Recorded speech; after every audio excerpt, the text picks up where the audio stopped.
Assalamualaikum warahmatullahi wabarakatuh. Alhamdulillah, selalu kita memuji Tuhan kita Allah Subhanahu wa taala atas segala nikmatnya. Dan juga kita panjatkan salawat dan taslim kepada Nabi Muhammad sallallahu alaihi wasallam sebagai bentuk kepatuhan kepada Sang Pencipta Allah yang telah menjadikan ibadah untuk kita. Pada kesempatan ini teman-teman sekalian, 1 jam ke depan insyaallah sampai jam 1. Dan kalau di undangan tertulis sampai 1:30, saya mohon maaf tidak bisa karena saya ada pengajian lagi di Tebet dan memang itu sudah rutin. Sementara ini pengajian yang kebetulan saja memang saya pas lagi kosong. Jadi di sana tentu memiliki hak masalah itu. Insyaallah 1 jam dari jam 12 sekarang sampai jam 1 kita akan bahas kriteria pemimpin dalam Islam. Saudara seiman, pemimpin dalam Islam adalah hal yang wajib dan harus ada. Harus ada. Banyak sekali dalilnya kalau Islam sangat peduli dan mengharuskan ada pemimpin. Contoh misalnya, masalah kepemimpinan dalam safar. Dalam safar, lagi perjalanan. Kata Nabi SAW dalam hadis sahih, janganlah seseorang di antara kalian safar 2 atau 3 orang. Riwayat yang lebih tepat 3 orang. Kecuali sudah menunjuk salah satunya menjadi pemimpin. Dia suruh berhenti, dia suruh jalan-jalan, dia suruh pulang, keputusan di tangan dia. Diistilahkan dengan amir safar. Contoh yang lain, sholat berjamaah tadi yang kita lakukan. Imam adalah pemimpin. Dia sujud, kita sujud, dia ruku, kita ruku. Harus ikuti. Selama bukan pelanggaran agama, bukan dia ngomong misalnya, bukan dia berhentiin sholatnya tanpa sebab, kita wajib ikuti. Sama juga kepemimpinan dalam rumah tangga. Kita tahu ada suami dan ditunjuk oleh agama kita menjadi pemimpin. Istrinya wajib patuh. Dan kepatuhan istri di sini dalam hal yang ma'ruf, yang tidak berbau kemaksiatan adalah ibadah. Ada kepemimpinan. Kita tahu juga banyak sekali berhubungan dengan masalah ini ya. Nabi SAW menunjuk kepemimpinan dalam perang. Ada yang menjadi panglima perang. Juga pada saat Nabi SAW memimpin sendiri peperangan, beliau menunjuk penggantinya di Madinah yang akan memimpin kota Madinah. Dan puncaknya adalah pemimpin negara atau pemimpin seluruh wilayah kekuasaan muslimin. Dan yang paling tinggi adalah khalifah. Karena khalifah ini sebagaimana sabda Nabi SAW, masaku adalah masa kenabian, kemudian akan datang setelahku khilafah yang mengikuti kenabian, pengganti Nabi SAW. Teman-teman sekalian, pemimpin negara yang sedang kita bahas dari macam-macam pemimpin tadi adalah pemimpin negara. Kita nggak sedang bicara masalah pemimpin safar, kita nggak sedang bicara masalah suami, kita nggak sedang bicara masalah panglima perang, tapi kita bicara tentang masalah kriteria pemimpin negara sekarang. Dan yang menyebabkan saya membahas masalah ini, tentu kita sudah tahu sama-sama karena kasus Al-Ma'idah 51 disebutkan oleh Ahok, dianggap dia adalah membodohi atau membohongi kaum muslimin. Kita beranjak daripada statement Ali radhiyallahu anhu yang berbunyi, kata beliau pada saat beliau jadi khalifah, beliau menjadi Amir Mu'minin pada saat itu raja. Dia bilang sama teman-temannya, tidak akan pernah bisa baik satu komunitas masyarakat kecuali ada pemimpinnya, mukmin atau fasik. Mukmin atau fasik.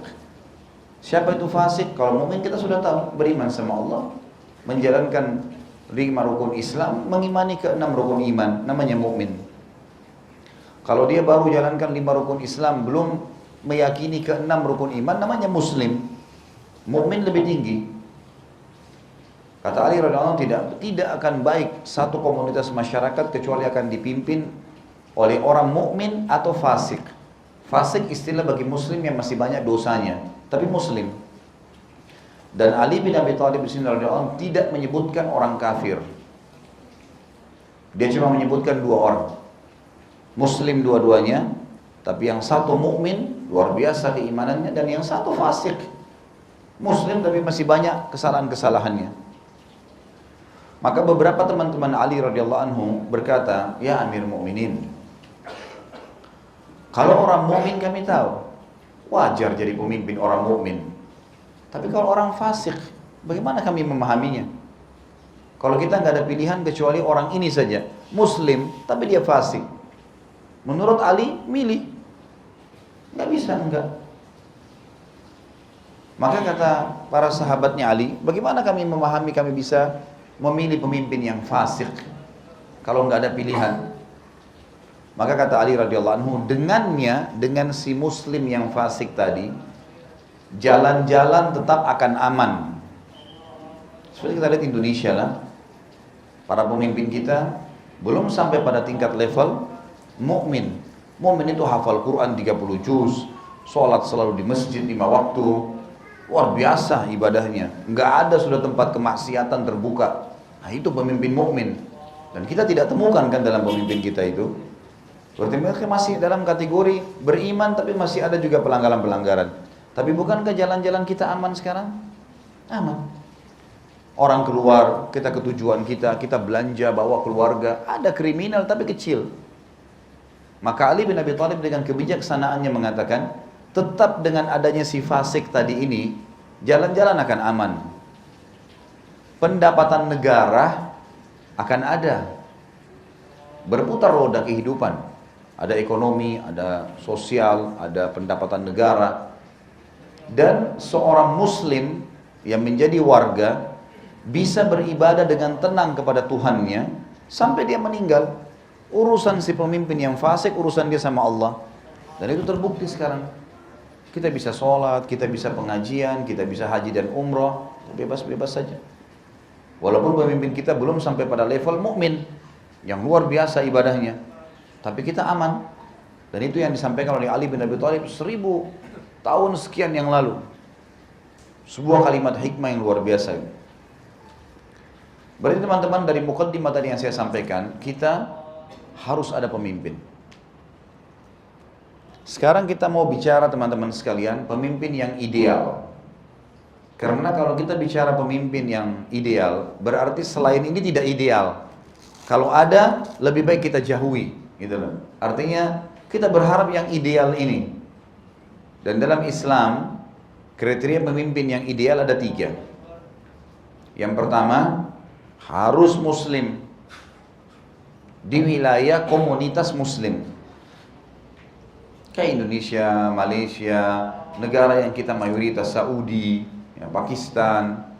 Ini harus orang muslim jadi pemimpin.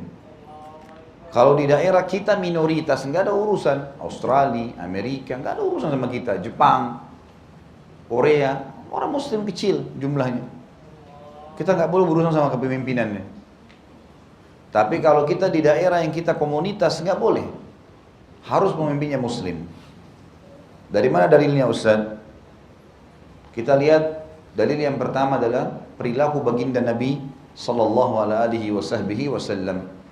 Pada saat beliau hijrah ke Madinah dari Mekah, di Madinah waktu itu teman-teman sekalian ada 3 suku Yahudi, 3-tiganya punya kekuatan ekonomi, kekuatan militer, ya, punya benteng yang kuat. Bahkan setiap suku dari 3 suku Yahudi di Madinah, Qainuqa, Nadir, dan Quraidah, 3 suku Yahudi ini, suku Qainuqa, suku Nadir, suku Quraidah, mereka punya kekuatan ekonomi yang sangat besar karena mereka orang-orang kaya di Madinah. Mereka juga memiliki militer. Setiap suku ini punya kekuatan prajurit perang tidak kurang dari 2.000 sampai 3.000 orang. Siap perang, militernya. Mereka punya militer, mereka punya ekonomi, mereka punya komunitas di dalam benteng sendiri. Kalau pagi pintu gerbang dibuka, kalau malam ditutup, nggak boleh orang lain masuk kecuali penduduk orang-orang Yahudi ini. Mereka punya kekuatan. Tapi apakah Nabi SAW waktu hijrah dari Mekah ke Madinah menyuruh mereka jadi pemimpin? Sama sekali tidak. Nabi SAW datang karena mayoritas masyarakat Madinah dari orang-orang asli Madinah yang dikenal 2 suku, Aus dan Khazraj. Dikenal setelah Islam Ansar namanya. Sahabat-sahabat Ansar, dua suku, Aus dan Khazraj. Semuanya masuk Islam suku ini. Berarti pada saat itu berimbang kekuatan antara Muslim sama Yahudi di Madinah. 50-50%. Nabi SAW tidak suruh Yahudi jadi pemimpin. Mereka sudah punya ekonomi, mereka sudah punya militer, mereka sudah punya komunitas, kehidupan sosial. Nabi SAW datang, Nabi nobatkan dirinya menjadi pemimpin sebagai seorang Muslim. Dan Nabi SAW pada saat jadi pemimpin melakukan 3 hal. Dan ini dianjurkan setiap orang yang menjadi pemimpin negara, ini yang harus diperhatikan. Yang pertama, Nabi SAW membangun masjid Kuba dan Masjid Nabawi. Artinya orang kalau menjadi pimpinan wilayah, bupati kah, ya, gubernur kah, harus dia bagaimana caranya di negara, di kotanya, apalagi kalau presiden, di setiap kotanya ada simbol-simbol masjid jame'. Dan ini alhamdulillah Indonesia sudah berjalan ya. Karena rata-rata di kota-kota kita ada masjid raya, ada masjid agung, yang menjadi simbol kota itulah. Ini yang Nabi SAW lakukan, supaya kaum muslimin bisa berkumpul untuk ibadah dan sholat. Yang kedua, Nabi SAW melakukan mu'akhah, mempersaudarakan antara muhajirin dan ansar. Muslim-muslim penduduk asli, kayak kita di Jakarta ini, muslim-muslim Betawi, dipersaudarakan dengan semua muslim pendatang, muhajir. Ini kalian saudara ya. Gak ada lagi fanatisme kesukuan dalam Islam. Gak ada saya Betawi, kamu Jawa, kamu Bugis. Ini bukan wilayah kamu, pergi, enggak. Selama syahadat, saudara. Sama-sama. Bahkan orang-orang Ansar di Madinah memberikan contoh yang terbaik buat kita. Sampai-sampai mereka waktu dipersaudarakan dengan muhajirin, baik secara global, kalian semua saudara ya, dengan secara rinci, Nabi SAW suruh pilih juga, pilih salah satu, setiap muhajir milih orang Ansar, atau orang Ansar milih muhajir, yang bagi dia orang yang paling baik menurut dia, dijadikan sebagai sahabat dekatnya. Ada juga yang Nabi SAW tunjuk, seperti kasus Abdurrahman ibn Auf radhiyallahu anhu dari Mekah, orang kayanya Mekah, yang hijrah dengan baju di badan saja ke Madinah, kaya raya tapi dirampas semua hartanya orang-orang musyrik. Nabi SAW tunjuk, kau Abdurrahman bersaudara dengan Sa'ad ibn Mu'ad. Sa'ad ibn Mu'ad orang kayanya Madinah. Dan Sa'ad ibn Mu'ad memberikan contoh terbaik buat kita. Apa yang dia bilang? Hai Abdurrahman, sebagai bukti saya cinta kamu karena Allah, saya punya 2 orang istri. Kamu lihat salah satunya, yang mana kamu cocok, saya ceraikan, setelah iddah kau boleh nikahi. Dan wahai Abdurrahman, saya punya kebun kurma di Madinah, ini punya saya. Terbesar kebun kurma ini, setengah Madinah punyanya Sa'ad ibn Mu'ad, orang kaya raya. Setengah kota Madinah. Dan teman-teman sekalian di sana sekarang, sampai sekarang di Jazirah Arab, kayak di Mekah, Madinah, di Saudi, umumnya orang kalau cuma punya mobil Mercy, mobil-mobil besar, mobil yang mahal, biasa. Tapi kalau orang kaya itu orang yang punya kebun kurma, karena mahal sekali kebun kurma itu. Pohon buah yang selalu berbuah. Dan kalau berbuah, 90% buahnya buah kering, bisa bertahan 2-3 tahun, tidak rusak. Dan makanan pokoknya orang-orang. Belum lagi ada sunnah-sunnah Nabi SAW yang menyebutkan, kalau beliau favoritnya makan kurma, ada kurma ajwa yang disuruh makan, dan seterusnya. Maka dia bilang, saya punya setengah perkebunan Madinah punya saya akan bagi 2. Bayangkan kalau dia punya Jakarta ini misalnya, setengah Jakarta punya saya kasih kamu setengahnya, bagi 2. Abdurrahman bisa tiba-tiba jadi kaya raya nih. Sebagai bukti cinta karena Allah, persaudaraannya karena Allah. Maka Abdurrahman orang yang beradab, orang yang berilmu, orang yang beriman. Bukan berarti setiap penawaran saudara kita iyakan teman-teman sekalian. Kita tidak boleh juga bebankan saudara kita muslim. Abdurrahman mengajarkan kita adab yang luar biasa. Maka kata Abdurrahman, semoga Allah berkahi keluargamu dan hartamu. Artinya saya tidak akan nikahi istrimu, tidak usah ceraikan. Saya tidak akan juga minta hartamu, tidak usah kamu bagikan. Semoga Allah berkahi. Niatmu sudah baik, Allah kasih. Tunjukkan saja saya di mana pasar. Pasar Madinah mana? Kata Sa'ad di sana. Abdurrahman ke sana. Kemudian dia datang, dia lihat ternyata di pasar tuh dia keliling, mayoritas yang dijual oleh pedagang-pedagang ini, mayoritas pedagang itu jual alat-alat pertanian, perkebunan, karena mereka rata-rata kebun kurma pada saat itu. Maka Abdurrahman datang ke toko yang paling besar lalu berkata, saya saudaramu dari Muhajir Mekah, dan saya ingin memulai usaha. Bisa nggak saya ngambil cangkul di sini beberapa biji, jatuh tempo besok saya bayar. Kata orangnya silahkan ambil yang kau mau. Dia ambil beberapa cangkul lalu Abdurrahman keliling pasar jual, laku, dibayar cash. Besok lagi dia beli begitu sampai akhirnya Abdurrahman memiliki kios cangkul dan menjadi orang terkaya di Madinah. Tapi kita lihat di sini perilaku Nabi SAW mempersaudarakan antara Muhajirin dan Ansar. Nggak ada lagi ini wilayah saya, ini bukan dari wilayah kamu, kamu pendatang. Nggak ada rasisme dalam Islam. Karena keragaman suku, bahasa, ini Arab, ini bule, ini Melayu, ini orang hitam dari Afrika, hanya variasi hidup. Inna akramakum indallahi atqakum. Orang yang paling mulia di sisi Allah adalah orang yang paling bertakwa kepada kalian. Luqman al-Hakim yang disebutkan oleh Allah dalam Al-Quran dan dikekalkan ceritanya Luqman, seorang yang saleh, bukan nabi, orang saleh dari Afrika, orangnya pendek, gemuk, kulitnya hitam, tapi Allah kekalkan dalam Al-Quran karena ketakwaannya kepada Allah.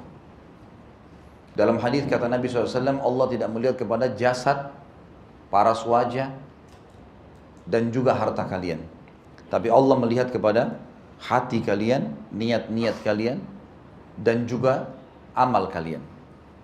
Jadi tidak ada lagi rasisme dalam Islam. Ini ukhuwah. Ini yang Nabi SAW menjadikan sebagai pondasi negaranya. Ada masjid, tempat umat Islam syiar di mana-mana, azan, sholat. Kayak kita sudah ada Istiqlal di Jakarta misalnya, sudah bagus, gitu kan. Yang kedua, dipersaudarakan Muhajirin dan Ansar. Dan yang ketiga, Nabi SAW tulis namanya mu'ahadah. Mu'ahadah itu adalah kesepakatan antara kaum muslimin dengan orang-orang kafir yang tinggal sewilayah. Kayak misal di Indonesia, seluruh warga Indonesia, muslim atau bukan muslim, semuanya harus sepakat sama-sama membela Indonesia. Nabi SAW tulis mu'ahadah, kesepakatan untuk muslim dan orang-orang Yahudi tidak saling ganggu-mengganggu, dan juga mereka harus sama-sama membela Madinah, nggak boleh berkhianat. Disepakatilah itu. Ini 3 pondasi negara Nabi SAW. Dan setelahnya berjalanlah kehidupan. Ya. Jadi teman-teman sekalian, dalil yang pertama yang paling kuat bahwasanya harus pemimpin muslim adalah perilaku baginda Nabi SAW yang tidak memilih Yahudi jadi pemimpin pada saat itu mereka punya raja, ya. Masing-masing suku Yahudi ini punya pemimpin, punya kepala suku, punya raja. Tapi Nabi SAW tidak anggap mereka sebagai pemimpin. Mereka ikut menjadi warga. Tanpa diganggu oleh Nabi SAW, tidak diambil hartanya, tidak ada pajak pada saat itu, tidak ada apa-apa. Silakan jalan dengan kehidupan kalian, tapi hukum-hukum Allah yang diterapkan. Ini dalil. Dalil yang lain adalah yang akan panjang lebar nanti kita bahas. Yang akan panjang lebar nanti kita bahas dari Al-Ma'idah 51 sampai 59. Kemudian kita akan bahas Al-Imran 28. Lalu juga kita akan bahas An-Nisa 138 sampai 146. Ini nanti akan kita bahas. Selain perilaku Nabi SAW, memang ada ayat-ayat Al-Quran yang sangat jelas yang melarang kita memilih pemimpin non-muslim di komunitas muslim. Orang ini buat masalah atau tidak buat masalah, pokoknya tidak boleh jadi pemimpin di komunitas muslim. Apalagi kalau kasus seperti Ahok yang memang buat masalah nih. Ya, memang dia buat masalah. Nanti kita kembali ke situ teman-teman sekalian. Saya masuk dulu ke kriteria pemimpin yang kedua. Tadi kan kita baru bahas kriteria pertama muslim, ya. Sudah makan siang belum ini? Hah? Nyambung gak ini saya bicara? Banyak poinnya nih. Jelas tadi ya? Kriteria pemimpin dalam Islam ada 3. Tadi sudah kita bahas poin pertama muslim. Dan kita sudah rincikan dalilnya. Perilaku Nabi SAW menobatkan diri jadi pemimpin. Lalu kita sebutkan pondasi Nabi SAW mendirikan negara dengan 3. Masjid, persaudaraan, dan kesepakatan sama orang-orang kafir. Sekarang kita masuk teman-teman ke kriteria. Nanti kita kembali ke poin pertama, ya. Karena ayat-ayat Al-Quran tadi yang saya bilang, Al-Ma'idah 51 sampai 59, Al-Imran 28, An-Nisa 138 sampai 146 membahas masalah poin pertama. Harusnya pemimpin muslim di komunitas muslim. Tapi itu nanti akan saya selesaikan nanti. Itu adalah inti bahasan kita. Kita masuk sekarang ke kriteria pemimpin dalam Islam ada 3 tadi saya bilang. Muslim sudah kita bahas. Jelas sampai sini? Kita pindah yang kedua. Harus ulama. Ulama teman-teman sekalian. Yang jadi RT, yang jadi RW, yang jadi lurah, yang jadi camat, yang jadi bupati, yang jadi gubernur, yang jadi menteri-menteri, yang jadi presiden harus ulama. Gak bisa yang lain teman-teman sekalian. Kok bisa Ustaz? Ini saya bicara bukan karena saya dai ya. Karena saya pun belum masuk dalam kategori ulama itu. Kita bicara kelasnya ulama. Dari mana dalilnya? Kenapa kok harus ulama yang jadi pemimpin kita?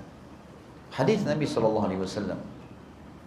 Tapi sebelum saya bacakan hadis ini, saya yakin kita sudah sepakat. Fungsi daripada nabi-nabi dan rasul apa teman-teman sekalian? Hah? Pemimpin manusia. Nabi dan rasul diutus untuk apa? Memimpin manusia. Membawa manusia ke jalannya Allah. Memang begitu semua nabi-nabi dan rasul. Dan kalau nabi-nabi sudah mati, siapa yang gantikan?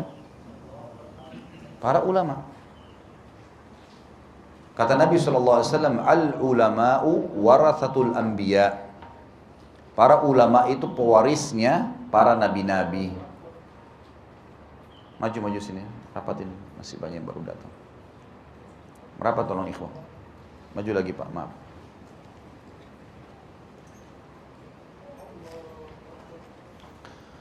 Kata Nabi SAW, al-ulama'u warathatul anbiya. Ulama adalah pewarisnya para nabi-nabi. Berarti kalau nabi meninggal yang gantikan siapa? Ulama. Dan ulama jamak daripada alim. Dan alim adalah orang yang faham tentang hukum halal haramnya Allah. Itu yang dimaksud. Lalu kata Nabi SAW, wa innal anbiya'a la yuwarrithu dinaran wala dirhama. Dan para nabi-nabi tidak pernah mewariskan dinar dan dirham. Bukan duit yang diwariskan. Wa innama warrathul ilm. Tapi yang diwariskan oleh para nabi-nabi kepada generasi setelahnya dari para ulama adalah ilmu. Halal haramnya Allah. Faman akhadahu akhadha bihadzin wafir. Siapa yang mengambil ilmu itu, ilmu halal haramnya Allah, sehingga dia terapkan di masyarakat, maka dia telah mendapatkan atau dia telah mengambil bagian yang paling besar dari hidupnya. Hadis ini berarti menjelaskan kepada kita siapa penggantinya para nabi-nabi? Ulama. Sekarang yang jadi masalah teman-teman sekalian, kenapa tidak banyak ulama yang menonjol jadi RT, jadi RW, jadi camat, jadi lurah? Kenapa nggak banyak yang menonjol? Bahkan yang muncul adalah kalau ada seorang dai, alim muncul di kancah politik, tuh ngapain dia di situ tuh? Seakan-akan itu memilukan kalau orang ini ada mengurus masyarakat. Ini salah teman-teman sekalian. Yang membuat itu semua jadi persepsi negatif dan tidak ada ulama memang mencalonkan diri, ada dasarnya teman-teman. Ada dua hal yang menjadi penyebab. Yang pertama, sistem demokrasi yang kita pakai. Sistem ini sistem yang jauh dari Islam ini. Nggak ada hubungannya sama Islam sama sekali. Karena demokrasi siapa yang paling banyak suaranya dia yang menang. Mau bodoh, mau faham, mau sholat, mau enggak, pokoknya suaranya banyak menang. Mau enggak mau harus pilih, harus menang. Ini yang jadi masalah. Dan dalam Islam tidak ada sistem demokrasi begini. Yang ada sistem musyawarah. Sistem musyawarah. Dan musyawarah ini ada dua hal. Ada musyawarah antara pemimpin yang memimpin sebelumnya dengan beberapa orang yang dipercaya saja, lalu menunjuk orang, atau memang dibentuk komunitas ulama-ulama yang menunjuk yang terbaik di antara mereka. Masyarakat nggak dilibatkan sama sekali. Nggak ada urusan dalam Islam itu di sana jeblos milih semua, nggak perlu keluar orang miliaran tuh nggak perlu. Dalam Islam nggak ada itu. Untuk apa semua mau diikutin? Toh juga terakhir yang menang yang antum pilih. Hah? Jawab jujur coba. Susah. Toh juga nanti ada permainan, ada rekayasa, ada segala macam hal. Karena dalam Islam nggak pernah Nabi SAW waktu mau meninggal, riwayatnya adalah beliau tidak bilang, ayo masyarakat Madinah, pilih, saya sudah sakit keras nih, siapa yang terbaik, pilih yang terbaik dari masyarakat Madinah. Nggak ada. Nabi langsung bilang, perintahkan Abu Bakar gantiin saya sholat. Selesai, titah jelas dari seseorang pemimpin yang adil, Nabi nunjuk orang yang terbaik dari umat ini. Karena memang Nabi SAW bilang kan, kalau ditimbang imannya Abu Bakar di satu timbangan, dan ditimbang di timbangan sebelah imannya semua umat ini, semua sahabat, semua tabi'in, semua yang sudah mati, semua yang masih hidup, semua yang baru akan lahir, ditimbang di timbangan sebelah, tetap imannya Abu Bakar lebih berat. Gak bisa. Dan tolok ukur kepemimpinan dalam Islam, dia harus bisa memimpin sholat. Jadi sebenarnya tesnya jadi RT sampai presiden itu bacaan sholatnya dan sholatnya benar gak? Itu tesnya itu. Dan presiden kita harus 5 waktu sholat jadi imam di Istiqlal. Belum azan sudah di masjid, parkir mobilnya, jadi imam. Habis itu bubar, aktivitas, kembali lagi. Itu yang Nabi SAW contohkan, itu yang Abu Bakar, Umar, Uthman, Ali contohkan. Khulafa' Rashidin. Dan kata Nabi SAW, alaikum bisunnati wa sunnatul khulafa' Rashidin min ba'di. Berpegang pada sunnahku dan sunnah Khulafa' Rashidin setelahku. Tolak ukurnya sholatnya. Nabi SAW pada saat mau meninggal, teman-teman sekalian, lagi sakit parah, pingsan di kamar Aisyah, di rumah Aisyah radhiyallahu anha. Begitu Nabi SAW bangun, Nabi mengatakan, hai Aisyah, suruh Abu Bakar memimpin sholat, gantiin salah, gantiin saya. Pingsan Nabi SAW. Aisyah, kalau kita di posisi Aisyah teman-teman, anaknya siapa? Anaknya Abu Bakar. Yang Nabi tunjuk ayahnya, mertuanya Nabi, ayahnya dia. Dan ucapan Nabi ini hanya ada Aisyah dengan Nabi berdua di kamar. Kira-kira kalau Aisyah sampaikan jadi fitnah gak nih? Kan jadi masalah kan? Aisyah sempat bimbang nih. Sampein gak ya? Tunggu dulu. Siapa tahu Rasulullah masih bangun, saya mau pamit untuk jangan ayah saya Abu Bakar nih. Nanti orang salah faham. Ternyata betul Nabi SAW bangun dalam riwayat ini. Bangun tanya, hai Aisyah, sudah jalankan titah saya? Ya Rasulullah, ayahku Abu Bakar rajulun bakka, orang yang suka nangis. Memang Abu Bakar suka nangis, baca ayat dikit nangis. Luar biasa imannya, nangis terus. Ya Rasulullah, orang yang suka nangis jangan suruh jadi imam, ganti orang lain. Nabi SAW pingsan. Belum dapat jawaban Aisyah ini. Dia mau sampaikan, dia baru pamit sama Nabi untuk ganti orang lain, tapi ternyata Nabi sudah pingsan lagi. Nabi bangun setelahnya lagi. Hai Aisyah, sudah jalankan titah saya belum? Ya Rasulullah, Abu Bakar orang yang suka nangis, jangan tunjuk dia. Pada saat itu Nabi SAW keluarkan titah yang tegas sekali, mengatakan, sungguh kalian kaum wanita suka menunda-nunda keputusan, seperti teman-temannya yang mengganggu Yusuf, Nabi Yusuf alaihissalam. Gitu kan. Titahku jelas, suruh Abu Bakar gantikan saya sholat, jalankan. Aisyah lihat keputusan tegas, sampaikan ke masjid. Rasulullah bersabda begini, selesai. Sudah ada penyampaian dari Nabi SAW, nggak ada perselisihan sama sekali. Masyarakat Madinah tunjuk Abu Bakar jadi pemimpin. Kenapa? Pertama, tolak ukur jadi pemimpin sholat, disuruh jadi imam. Dan yang kedua, memang Nabi SAW menunjuk Abu Bakar dan tidak ada perselisihan di antara sahabat bahwasanya Abu Bakar orang terbaik di antara mereka. Memimpin Abu Bakar 2 tahun. Waktu Abu Bakar mau meninggal, duduk musyawarah sama penasehatnya, Uthman bin Affan. Hai Uthman, siapa kira-kira yang paling layak untuk kita pilih jadi pengganti saya? Saya udah sakit-sakit nih, kata Abu Bakar. Setelah 2 tahun memimpin. Dipilihlah nama Abdurrahman bin Auf, si fulan nama sahabat. Tapi Uthman bin Affan, waktu dia lagi nulis, ini wasiat dari Amir Mu'minin Abu Bakar kepada kaum muslimin, saya mewasiatkan agar kalian memilih, pingsan Abu Bakar pada saat itu. Dalam kisah ini dikatakan pingsan, nggak sadarin diri. Lalu Uthman menulis, Umar bin Khattab. Uthman yang nulis, Umar bin Khattab. Abu Bakar kaget, waktu terkaget bangun, terus dia tanya, hai Uthman, siapa yang terbaik kita pilih? Kata Uthman, saya sudah menulis Umar. Kata Abu Bakar, sungguh saya tidak melihat kecuali Allah telah membuatmu membaca isi hatiku. Umarlah yang paling pantas. Karena ditulis, sambung, Umar bin Khattab karena dia adalah orang yang paling faham halal haramnya Allah. Tolok ukurnya itu. Pemimpin yang terbaik, milih yang terbaik. Nggak usah ikut-ikut kita ini. Kita masyarakatnya cuma tuh mau makan, mau minum, aman. Nggak usah kita dilibatin. Bayangkan pelibatan masyarakat kayak sistem demokrasi sekarang teman-teman sekalian. Akhirnya saya calon misalnya Marwan calon. Saya datang bawa sesuatu. Orang-orang bilang, itu calon pertama, nggak apa-apa, terima saja. Dukung saya, ya ambil bajunya, ambil sembakonya, ambil segala. Besok Marwan datang, ya ini calon. Ya dukung saya, iya. Iya semua. Ini mengajar masyarakat belajar nipu nggak? Hah? Bohong massal ini. Dan sudah biasa kita dengar itu kalau lagi ada pilkada, ada pilpres. Ya semua calon datang ambil aja. Gratis. Nah, yang gratis kan enak. Seperti itu. Ini efek kecilnya saja, belum kita bicara efek besarnya ya.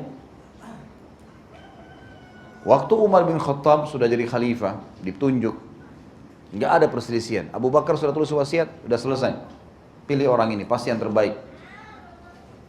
Umar waktu mau meninggal panggil 6 orang sahabat yang tertinggal yang dijamin masuk surga. Waktu Umar sudah ditusuk oleh Abu Lu'lu, sampai pinggang sebelah kanan Umar itu tembus ke tulang rusuknya bagian depan, ditusuk. Jadi waktu Umar minum susu, dites sama tabibnya, itu minum keluar dari 2 sisi susu itu. Kena lubang, besar sekali tusukannya. Memang orang ini mau membunuh Umar. Umar tahu dia akan meninggal dunia. Kata Umar, panggilkan saya 6 orang yang dijamin masuk surga. Tinggal ini yang hidup. 7 sama Umar. Karena Abu Bakar sudah meninggal, gitu kan. Maka didatangkanlah Uthman bin Affan, Ali bin Abi Thalib, Talha bin Ubaidillah, Zubair bin Awam, Abdurrahman ibn Auf, dan Sa'ad bin Abi Waqqas. Ini 6 orang yang Nabi tunjuk. Abu Bakar di surga, Umar di surga, Uthman di surga, Ali di surga, Talha di surga, Zubair di surga. Ditunjuk semua 10 orang ini. Ditunjuk semuanya. Umar bin Khattab suruh panggil 6 orang itu. Di rumahnya. Rupanya di rumah Umar ini ada satu ruangan, kata Umar, ini ruangan, sudah kumpul semua. Ini ruangan, saya selalu pakai untuk memecahkan perkara muslimin. Kalau ada masalah, saya masuk situ, saya pikirin, minta doa sama Allah supaya dapat jalan keluar. Sekarang ini kalian 6-6-nya masuk di sini, kumpul. Jangan keluar dari ruangan ini kecuali sudah tunjuk 1 orang pengganti saya kalau saya mati. Dan hai Abdurrahman ibn Auf, kau pemimpin majelis. Kau yang pimpin majelisnya. Kalau kalian keluar tidak milih 1 orang, saya tebas leher kalian semua. Nah, iya. Umar pegang pedang taruh di depan kamar. Masuk semua. Sama Umar ditunggu. Umar enggak, ayo iklan di Madinah, pilkada. Enggak ada pilkada. Pilpres, enggak ada sama sekali. Panggil ini, enggak usah ribut-ribut, kumpul kalian. Tunjuk 1 orang, cepat. Di dalam majelis ini teman-teman sekalian luar biasa terjadi kalau orang-orang beriman. Dari 6 orang ini, Abdurrahman bin Auf kan jadi pemimpin majelis. Kata sebagian ahli sejarah, sebenarnya kalau orang tangkap sinyalnya Umar sedang tunjuk Abdurrahman bin Auf. Ini orang yang harus jadi khalifah sebenarnya. Apa yang Abdurrahman bilang? Hai saudara-saudaraku, Amir Mukminin sudah tunjuk kita 6 orang untuk milih jadi khalifah. Dan saya iklankan di depan kalian sekarang, saya mengundurkan diri dari kandidat. Saya nggak mau jadi khalifah. Nggak mau, nolak. Tahu ini tanggung jawabnya berat hari kiamat. Tidur di istana, tidur di rumah, kemudian di sana ada yang kelaparan, di sana ada yang membunuh, di sana. Ini semua bertanggung jawab hari kiamat ini, nggak gampang. Jangan cuma pikir pakai mobil mewahnya saja. Namanya dikenang, fotonya dipasang, gampang pasang foto sendiri. Nah, gampang itu. Nggak ada susahnya sebenarnya. Tapi orang begitu ya. Supaya dikenang, supaya begini, supaya begitu. Dia lupa, ada tanggung jawab semuanya nih. Hari kiamat. Sampai Umar bin Khattab tidak pernah tidur malam hari, kecuali sudah keliling Madinah. Udah pasti semua rumah padam lampunya, sudah tenang masyarakatnya, baru dia tidur. Saking takutnya dihisab hari kiamat. Uthman bin Affan sama Ali bin Abi Thalib pernah habis makan siang berdua. Siang bolong, panas. Saking panasnya mereka bilang, waktu mereka keluar dari rumah, menuju ke rumah, ya, dari Ali bin Abi Thalib keluar, Uthman bin Affan antar depan rumah, Uthman yang mengundang makan, mereka saking panasnya taruh imamahnya tutup wajahnya, karena panasnya. Tiba-tiba Uthman sama Ali melihat dari kejauhan, lagi panas, ada orang jauh, lagi ngumpul-ngumpulin unta, kambing yang lepas, diikat-ikatin di rumah masing-masing masyarakat, pemilik-pemiliknya. Kata Uthman, siapa orang siang bolong begini nih? Madinah kalau panas teman-teman sekalian 50-55 derajat. Ini aja antum sudah keringatan panasnya seperti ini. Gitu. Apalagi kalau 55 derajat panas, siang bolong ngurusin kambing sama unta. Kata Utsman, siapa orang ini? Ayo kita lihat Ali. Ayo. Pas tiba di sana, orang itu tutup pakai imamahnya juga. Begitu didekati beri salam, ternyata Umar bin Khattab. Orang semua tidur, dia di khalifah nyimpak, kumpul-kumpulin kambingnya orang, untahnya, masuk-masuk. Bayangin tuh. Ya. Kita subhanallah macet, dia jalan duluan. Loh realitanya kan begitu ya. Saya bukan nyinggung siapapun, tapi umumnya begitu. Ngau ribut, pindah semua, pindah. Terus kita ngalah. Habis itu dia jalan enak. Loh, subhanallah. Berhenti musuhnya, dia berhenti tuh, hilangin semua sekarang nih, lancarin. Nggak boleh warga saya nggak boleh satupun orang yang terhambat. Kalau satu orang berdoa, ya Allah hukum orang ini, bahaya tuh pemimpin. Masyarakatnya kan terzalimi. Apalagi tambah bayar pajak, membayar ini segala macam, ini tanggung jawab berat hari kiamat ini. Berat. Jangan dianggap remeh teman-teman sekalian. Maka kita lihat di sini bagaimana perilaku Umar. Akhirnya Abdurrahman bilang, sekarang kalian berlima silakan milih. Apa yang mereka buat? Mereka sepakat masing-masing mencari atau menyebutkan tentang saudaranya yang mereka tahu, yang pernah Nabi SAW sampaikan. Fadilah, misal, sekarang kita sebutkan Utsman. Ali sebutkan, saya pernah dengar Rasulullah bersabda tentang Utsman begini. Talha menyebutkan tentang Utsman. Si Abdurrahman sebutkan. Semua sebutkan, lalu ditulis oleh Abdurrahman. Fadilah-fadilahnya. Sudah selesai Utsman, semua sudah habis ya. Kata lagi hadisnya, Ali sebutkan. Abdurrahman menundukkan diri. Kemudian si Sa'ad bin Abi Waqqas, Talha bin Ubaidillah, Zubair bin Awam, sebutkan semuanya. Ternyata dari 5 orang ini kandidat, yang mengerucut paling banyak hadisnya cuma Utsman sama Ali. Dan Utsman unggul 2 buah hadis dari Ali. Yang Nabi SAW mengatakan sesungguhnya, tidakkah saya malu dengan orang yang malaikat malu padanya? Dan juga hadis tentang pembiayaan perang yang kata Nabi SAW tidak ada lagi yang bisa menahan Utsman masuk surga kecuali setelah apa yang dilakukan pada hari ini. Karena dia menyumbang 1.990 ekor kuda, 10 ekor unta. Lalu dia sumbangkan sekian miliaran uang. Kalau kita hitung sekarang gitu kan. Sekian ribu dinar, ratusan ribu dinar disumbangkan untuk perang. Maka mereka bilang, Utsman gak bisa nolak, kau jadi khalifah. Dipaksa jadi khalifah. Gak bisa. Awalnya saling nolak nih. Enggak, saya gak mau. Kamu aja. Saling nunduk. Utsman gak bisa nolak. Amir Mu'minin Umar nunggu depan sama pedang ini. Gak nunjuk, hilang leher kita gitu kan. Buka pintu. Umar langsung tanya, bagaimana? Utsman. Baik, alhamdulillah yang telah melepaskan tanggung jawab saya hari kiamat. Kata Umar, nunjuk orang yang terbaik. Udah, mati Umar, Utsman langsung jadi khalifah. Nggak ada ribut, nggak ada demo, nggak ada kampanye, nggak ada apa-apa. Udah, jadi pemimpin, adil, aman semuanya. Utsman mati, masyarakat Madinah masih ingat. Dari kandidat tadi yang Umar taruh, yang nomor 2 siapa? Ali. Nggak usah repot-repot lagi, udah Ali aja langsung. Selesai urusannya. Udah nggak ada ribut-ribut. Sudah aman semuanya. Ali memimpin. Seperti itulah. Dan kita disuruh ikuti sunnah Nabi SAW dan sunnah Khulafaur Rasyidin. Ini Khulafaur Rasyidin contohnya. Dan ini sistem masyura namanya. Bermusyawarah. Amir Mu'minin bermusyawarah dengan beberapa orang saja. Atau memang komunitas dibentuk, ulama-ulama ngumpul lalu mereka menunjuk satu orang di antara mereka. Lalu teman-teman kita sedang bicara ulama Rabbani ya. Ulama Rabbani itu ulama memang yang asalnya berhak mendapat predikat ulama. Jangan cuma warisan. Ayahnya kiai jadi kiai juga dia. Atau tiba-tiba bisa baca 2 ayat, 3 ayat, 3 hadis, oh ustadz. Udah. Saya kadang-kadang bingung, ada orang dipanggil ustadz. Begitu saya dengar bacaan ayatnya salah. Ngomong gak jelas hadisnya dari mana riwayatnya. Bagaimana caranya bisa mudah kita dapat gelar ini? Yang lebih unik lagi, Pak Haji. Jangan tersinggung ya, kalau ada di sini. Tersinggung pun enggak apa-apa lah, apa boleh buat. Ini haji, ini pergi haji ke Saudi 40 hari, tiba-tiba pulang jadi ustadz. Dari mana ini? Tiba-tiba jadi alim. Tiba-tiba sudah berfatwa. Dari mana ini teman-teman sekalian? Orang pergi haji itu datang, makan, minum di hotel, pergi masjid sholat, kadang-kadang sekali-sekali pengajian. Dari mana bisa dapat predikat sertifikat ustadz ini? Kecuali dasarnya kalau memang dia punya background ilmu agama, kalau enggak, gimana caranya? Kan gitu. Ini satu hal yang harus kita perbaikin nih.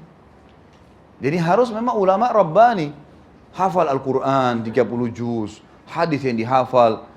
Sampai Imam Ahmad mengatakan kalau orang mau jadi tolok ukur imam madhab, bisa jadi rujukan, dia harus hafal 500.000 hadis. Antum sudah hafal berapa hadis? Bahkan kadang-kadang subhanallah saya ngajar Bulughul Maram di beberapa tempat, sudah hadis 1.300 sekian, saya tanya, Bapak Ibu, ini sudah 1.300, sudah berapa yang dihafal? Hehehe, tawa. Cuma cingir. Nggak tahu yang dihafal berapa. Terus tiba-tiba mau jadi pemimpin, gimana caranya nih? Gimana caranya? Nggak mungkin. Ini kita bicara ideal ya, saya sedang bicara tadi pemimpin yang ideal ini. Kalau mau ideal memang begitu.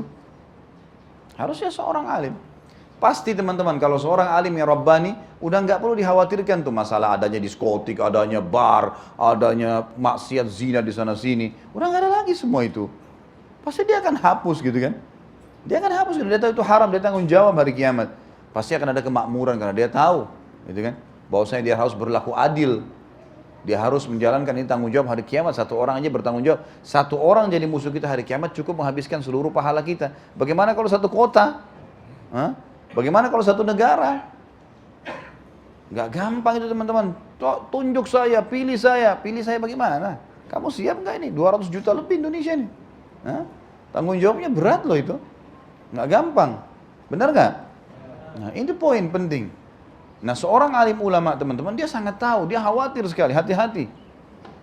Umar bin Khattab pun karena dia seorang alimnya sahabat, sampai Nabi SAW pernah mengatakan apa? Aku bermimpi melihat Umar memiliki pakaian yang sangat panjang, sampai melampaui badannya. Lalu kata para sahabat, ya Rasulullah, apa anda takwilkan? Kata Nabi SAW, ilmu yang luas. Ilmu yang luas. Sahabat kalau punya masalah kembali kepada Abu Bakar dan Umar. Kalau mereka sudah meninggal kembali kepada Uthman dan Ali. Memang begitu. Memang begitu mereka. Kan nyaman ya kalau memimpin kita seorang alim, kita mau tanya hukum bisa, rumahnya selalu dibuka, sambut orang, dia isi pengajian di sana sini. Nggak sulit ketemu sama dia. Ali bin Abi Thalib itu teman-teman waktu jadi khalifah, itu dia setiap hari, tiap hari kalau habis mandi segala pagi, keluar ke pasar Madinah. Waktu dia pindah di Kufah, dia pergi ke Kufah, di pasar Kufah. Apa yang Ali kerjakan teman-teman sekalian? Dia lihat ada muslim lagi mau angkat barang di untanya, dibantu sama Ali. Khalifah ngangkat barangnya, bantu. Ada yang kudanya tidak mau, lagi rewel, didekati sama Ali, dielus-elus supaya bisa dipakai. Begitu. Akhirnya orang ketemu sama Ali, ketemu sama Uthman, ketemu sama Umar, nggak dianggap sebuah yang istimewa. Kayak kita sekarang, kalau kita dekat saja, auranya pemimpin luar biasa. Gitu. Susah ketemu gitu. Sama dulu nggak ada itu, sama sekali nggak ada. Semua oke-oke saja, karena mereka jalan sama-sama.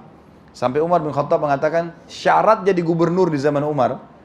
Umar mengatakan kalau teman-teman yang sempat ikut pengajian saya kemarin tablik akbar masalah Umair bin Sa'ad radhiyallahu anhu, sahabat Nabi, salah satu sahabat Nabi yang mulia, dan juga ini adalah gubernur terbaiknya Umar. Kata Umar, saya mau tunjuk Hims. Hims ini salah satu wilayah di negeri Syam, masyarakatnya rewel. Setiap Umar kirim satu orang, ya Amir Mu'minin gak baik nih, ganti. Sama Umar dicopot lagi. Maka Umar bilang, saya butuh pemimpin sekarang yang tegas, berilmu, halal-halal, haram-haram. Memenuhi kebutuhan masyarakatnya, membuka pintu rumahnya selalu untuk orang yang mengeluh. Siapa yang kalian tunjuk? Mereka, siapa nih Amir Mu'minin? Mau cari siapa? Cari dari sahabat Nabi yang masih hidup. Sampai ngerucut kepada Umair bin Sa'ad radhiyallahu anhu. Waktu Umair ini lagi jihad, lagi di medan perang. Panggil sama Amir Mu'minin Umar. Hai Umair, saya mau tunjuk kau jadi gubernur. Ya Amir Mu'minin, maafin, jangan jadi gubernur, saya nggak mau. Tunjuk saya jadi pasukan perang, tunjuk saya pemanah, bawa batu, jangan jadi gubernur, saya nggak mau. Nggak bisa, ini perintah saya, harus kau jalankan. 1 tahun dia pergi ke Hims, aman semuanya. Bagaimana tidak? Rumahnya terbuka. Dia waktu tiba di sana, dia nggak pakai rumah khusus, rumah dari tanah liat dibangun sama dia, dibebasin tanahnya, dia bayar pakai duitnya, dia bangun rumah kecil, ini rumahnya gubernur, silakan datang kalau butuh apa-apa. Dia cuma punya di rumahnya sampai waktu dia meninggalkan 1 tahun, dia dipanggil oleh Umar bin Khattab kembali ke Madinah, dia cuma punya ember untuk mandi, panci yang dia pakai masak, dengan dia pakai jalan kaki, nggak punya keledai, pakai baju di badannya itu, yang dia gonta-ganti beberapa lembar baju saja. 1 tahun Umar bin Khattab nggak dapat berita dari Umair. Wilayah-wilayah lain sudah kirim hasilnya, hasil ghanimah dari peperangan dengan orang kafir, hasil pendapatan negara wilayah itu. Maka Umar bin Khattab kirim surat, hai Umar, hadap saya. Menghadap datang. Umair datang, waktu dia mau datang, rumahnya dihibahkan untuk orang, nih, ambil aja rumah saya. Sama masyarakat situ, kena tanah ini dia beli, rumah itu dia bangun. Ini ambil, buat hibah, buat orang miskin dikasih. Lalu dia bawa embernya, dia bawa bajunya, dia jalan kaki ke Madinah. Sampai tiba di Madinah lesu.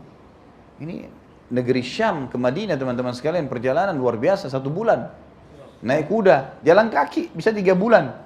Sampai tiba di Madinah berdebu, kotor semua.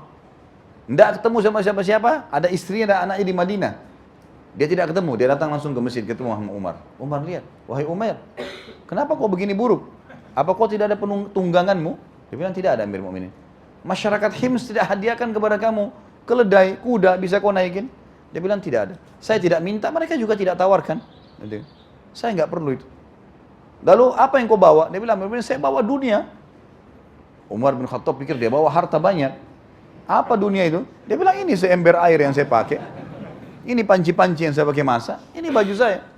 Mana hasil negaramu? Semua saya sudah bagikan. Dan demi Allah, Amir Mu'minin, kalau tertinggal satu dirham pun, saya akan antarkan kepada anda. Saya berikan kepada haknya masing-masing.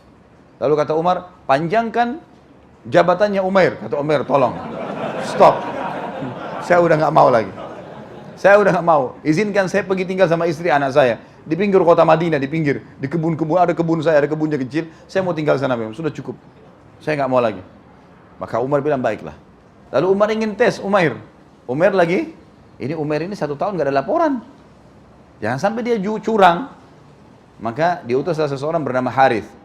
Beberapa hari kemudian, coba kamu jadi tamunya Umair. Bawa ini 1 kantong 1000 dinar. Bawa ke sana. Harith ini tidak dikenal oleh Umair. Umair ini rupanya tinggal di kebun kurmanya kecil, kebunnya ada rumahnya kecil dari tanah liat. Dia selalu buka setiap pagi. Ada orang lewat, kalau istrinya siapin makan apa dipanggil. Ayo saudaraku makan, silakan mampir. Orangnya luar biasa, baik sekali. Lewat Harith, sengaja pas dia lewat, pintu rumah dibuka. Umair bilang, hai saudaraku mampirlah. Harith memang mau datang jadi tamu. Ya, saya mampirlah. Kata Umar bin Khattab, hai Harith, lihat perhatikan keadaannya. Kalau kau lihat keadaannya susah, bantu dia dengan 1000 dinar ini. Tapi kalau kau lihat keadaannya mampu, ya sudah nggak usah. Laporkan aja kepada saya. Tinggallah Harith selama 3 hari. Harith bilang, saya tidak lihat kecuali beberapa sak gandum, beberapa kilo gandum untuk buat roti dengan beberapa butir kurma. Dan Umair pada saat melihat ada Harith, semua dibuat masakan, seakan-akan masakan mereka banyak padahal tidak ada. Dan Harith tahu itu, dihidangkan kepada Harith. Harith makan. Sampai Umair, istrinya sama anaknya kelaparan 3 hari. Setelah 3 hari kata Umair apa? Wahai Harith, maaf saya harus sampaikan. Bisa nggak kamu cari muslim yang lain untuk kamu menjadi tamu? Saya sudah kehabisan makanan, nggak bisa biaya hidupmu. Kata Harith, saya utusan Amir Mu'minin dan dia menyuruh saya berikan 1000 dinar ini. Kata Umair, saya nggak butuh, bawa kembali. Saya nggak butuh itu. Lalu istrinya Umair teriak dari dalam, wahai Umair, kalau kau nggak butuh, ambil saja, berikan kepada orang yang tidak mampu. Istrinya bilang dari dalam. Kata Umair, saya nggak punya kain atau tempat wadah untuk menampung. 1000 dinar banyak. Lalu istrinya lemparin sebuah kain tua dari dalam, lalu ditaruhlah 1000 dinar. Lalu kemudian tidak nunggu, pada saat itu dia jalan, dia keliling di sekitar kebunnya orang miskin, dibagiin semua, nggak tak 1 dirham pun dah 1 dinar pun ditinggalkan. Harith lihat tuh, Harith kembali, kata Umar, bagaimana kau lihat? Ya Amir Mu'minin, nggak ada orang kayak manusia ini. Dia kelaparan sama istri anaknya dan saya dikasih makan. Saya kasih 1000 dinar, nggak dipakai sama dia. Dibagi-bagiin orang miskin dan sepakat suami istri. Istrinya juga begitu. Nah, ini istri yang luar biasa nih. Kalau sekarang kan sebentar. Buat saya mana? Sisipin dulu buat istri gitu kan. Beli mobil, beli perhiasan, ini nggak ada. Ayo Umair, bagi. Kasih kepada orang yang tidak berhak, orang yang berhak. Maka luar biasa, sampainya Umar memberikan julukan Umair, orang yang jarang, tidak ada lagi. Seperti itu teman-teman sekalian. Jadi luar biasa memang, mereka tahu itu tanggung jawab. Nah ini ideal. Dan ini hanya bisa muncul dari para figur ulama ini. Nggak bisa orang awam bisa begini perilakunya nih. Susah. Orang yang sudah mengenal Allah. Karena Allah mengatakan, innama yakhsyallaha min ibadil ulama. Orang yang paling takut dan tunduk sama Allah adalah para ulama itu. Mereka paling takut itu karena mereka faham. Baca dalilnya, tahu, renungi. Dia belajar, hidupnya dihabiskan untuk ilmu. Maka dia tahu itu, dia takut, dia nggak berani. Maka ini yang paling penting teman-teman sekalian. Ini kriteria yang kedua dalam Islam. Kalau saya sarankan kita semestinya membentuk seperti mungkin ya kalau kita anggap Majelis Ulama Indonesia lah, kalau sudah ada. Mereka-mereka inilah yang kita amanahkan menunjuk siapa di antara ulama yang dianggap ulama di Indonesia, yang dianggap figur ada kepemimpinan dalam jiwanya, dirinya ditunjuk jadi pemimpin. Sederhana saja, udah selesai. Selebihnya kita pasrahkan kepada Allah Subhanahu wa taala. Udah, insya Allah dia jalankan. Baik dia mungkin tidak mengerti masalah administrasi, ada yang bisa bantu, banyak pegawai bisa bantu administrasi. Yang kita butuhin keimanan dan keputusannya yang patuh kepada Allah, itu yang kita butuhin. Umar bin Khattab, Abu Bakar, Uthman, Ali nggak punya ijazah dari Amerika teman-teman. Nggak ada Amerika pada zaman itu. Nggak ada ijazah politik dari Amerika, tidak ada ijazah ekonomi dari Eropa. Orang dari Padang Pasir di Mekah bisa mimpin dunia. Hah? Coba renungi baik-baik teman-teman sekalian. Umar bin Khattab itu 10 tahun dari tahun 13 sampai 23, nggak ada orang, nggak ada lagi wilayah kafir yang berani sama kaum muslimin. Takluk bagian barat Jazirah Arab, takluk bagian timurnya, takluk bagian utaranya, takluk bagian selatannya. Jadi setengah dunia pada saat itu menjadi kekuasaan muslimin. Umar bin Khattab dari Padang Pasir Mekah, nggak ngerti ekonomi. Tapi hukum Allah mengajarkan bagaimana mengatur ekonomi itu. Ada hukum Islam. Dan tidak mungkin teman-teman bisa bertahan khulafaur rasyidin kalau tidak punya sistem-sistem yang rapi. Cuma kita saja belum pernah baca tentang masalah Islam itu. Yang ketiga, kriteria dalam Islam adalah orang yang tidak mencalonkan diri, tidak mengorbit dirinya. Itu kriteria ketiga itu. Selain muslim, ulama, dan tidak mencalonkan diri. Beranjak daripada hadis sahih riwayat Imam Ahmad. Kata Nabi SAW, inna wallahi, kami demi Allah, kata Nabi SAW. Ini bahasa oleh Nabi untuk seluruh umat Islam. Kita juga harus membahasakan yang sama. La nuwalli ahadan ala hadal amr, inna wallahi la nuwalli ala ahad, illa wallahi la nuwalli ahadan ala hadal, inna wallahi la nuwalli hadal amr ahadan sa'ala wa harasa alaih. Kami demi Allah tidak akan pernah memilih pemimpin yang memimpin kami yang sengaja mengejarnya atau menginginkannya. Ya ada itu semua. Jadi dicari orang-orang yang malah tidak kejar jabatan, diambil disuruh mimpin, baru kemudian dia memimpin. Karena orang yang mengejar dengan antusias teman-teman, dia juga akan berusaha mempertahankannya, walaupun dia zalim. Itu sulit, gitu kan? Maka ini salah satu hal yang harus digarisbawahi. Baik, karena melihat waktu teman-teman sekalian, sekarang kita kembali ke poin pertama tadi. Subhanallah, sudah jam 1. Coba kita baca sekarang Al-Maidah ayat 51 yang sudah ayatnya sekarang menjadi tenar itu. Walaupun alhamdulillah sudah dari dulu tenar ini ya. Hah? Sudah. Ini ada. Kenapa teman-teman sekalian Ahok ini yang pada saat dia ucapkan jangan mau dibohongi dengan Al-Maidah 51 membuat umat Islam marah? Kenapa kita marah? Ada alasannya ya kenapa marah. Dia bilang, Bapak Ibu sekalian jangan mau dibohongi dengan Al-Maidah 51. Apa makna kalimat ini? Ada 3 hal yang dia serang di sini. Sadar atau tidak sadar? Yang pertama dia bilang, jangan mau dibohongi dengan yang mengucapkan Al-Maidah itu. Perkataannya siapa itu? Allah. Berarti Allah bohong. Hah? Paham gak itu? Itu bahayanya di situ. Jangan mau dibohongi dengan Al-Maidah 51, jangan mau dibohongi dengan penulisnya itu, apa pemilik perkataan itu? Allah. Yang kedua, jangan mau dibohongi dengan Al-Maidah 51, jangan mau dibohongi dengan kitab yang kalian yakini itu, Al-Quran juga bohong. Dan yang ketiga, jangan mau dibohongi dengan orang-orang, maksudnya para ulama dan dai yang menyampaikan kepada kalian tentang Al-Maidah 51. Bayangkan ya. Allah bohong, Al-Quran bohong, ulama bohong. Siapa nih orang ini? Hah? Udah kafir, mimpin di komunitas kita lalu ngomong begitu lagi.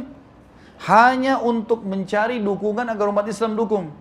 Ini kan ngawur ini. Hah? Kalau dia mau jadi pemimpin, dia mau coba urusan dia, tapi bawa-bawa agama kita nggak bisa ini. Baik, apa sih itu Al-Maidah 51 teman-teman sekalian? Kita baca.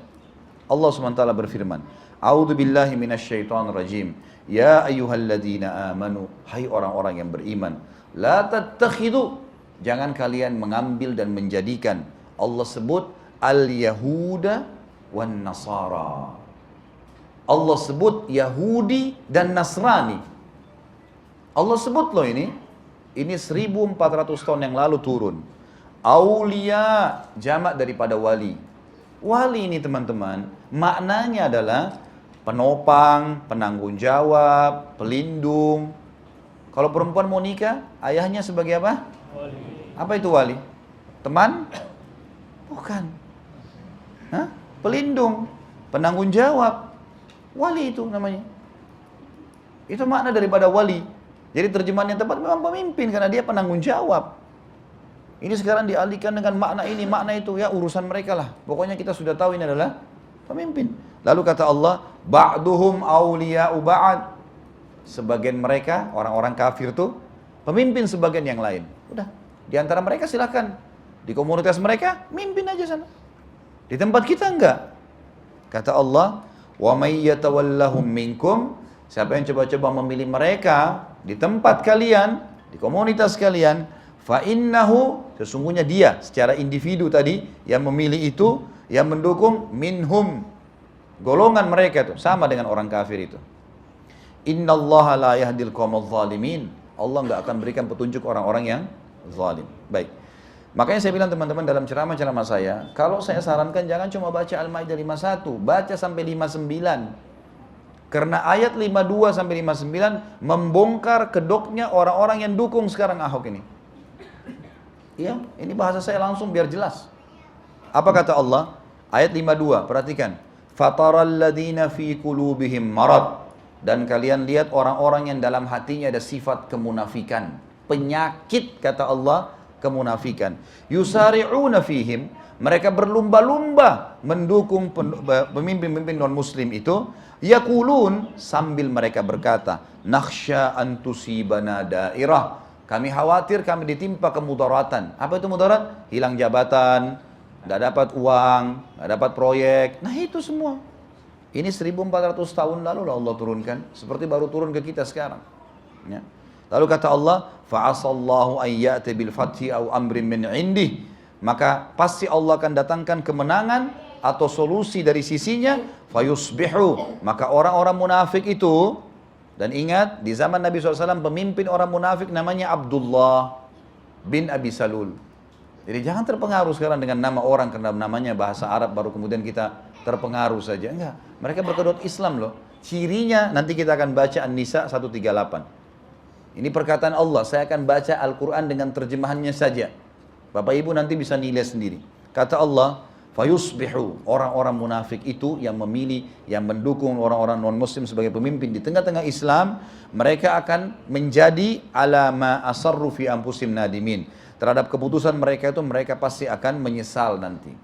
Ayat 53. Wa yaqulul ladzina amanu, dan orang-orang beriman berkata, kita ini sebenarnya disuruh berkata kepada orang-orang kafir yang sedang didukung oleh orang-orang munafik, ahaula'il ladzina aqsamu billahi jahada aimanim innahum la ma'akum. Apakah kalian pikir orang-orang ini, kami ini muslim, kami tahu loh, di komunitas kami ada mukmin, ada munafik. Dan orang munafik pura-pura masuk Islam. Nanti kita akan sebutkan ciri-cirinya, banyak ayat di sini menjelaskan. Mereka-mereka itu jangan dipercaya. Kita disuruh bilang sama orang kafir ini jangan dipercaya loh ini. Kenapa kata Allah? Habitat amaluhum, orang-orang munafik itu amalnya semuanya hancur, nggak diterima sama Allah. Fa asbahu khasirin, mereka jadi rugi.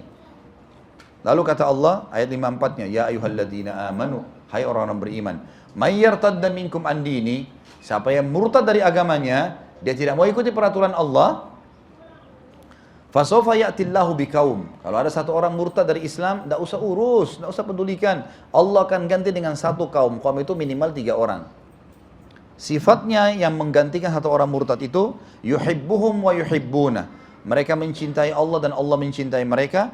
Adzillatin 'alal mu'minin, mereka mulia di sisi, mereka merendah di depan orang-orang beriman. A'izzatin 'alal kafirin, a'izzatin 'alal kafirin, mereka mulia di depan orang-orang kafir. Yujahiduna fi sabilillah, mereka berperang di jalan Allah. Wala yakhafuna laumata laim, mereka tidak pernah takut kecuali kepada Allah.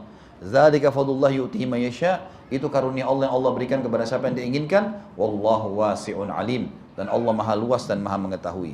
Lalu Allah 55 ajarkan kepada kita, innama waliyukumullahu wa rasuluhu walladzina amanu, sesungguhnya wali kalian, tempat kalian bersandar, tempat penanggung orang yang bertanggung jawab terhadap kalian adalah Allah, Rasulnya. Ikuti Al-Quran, ikuti Sunnah, dan orang-orang yang beriman.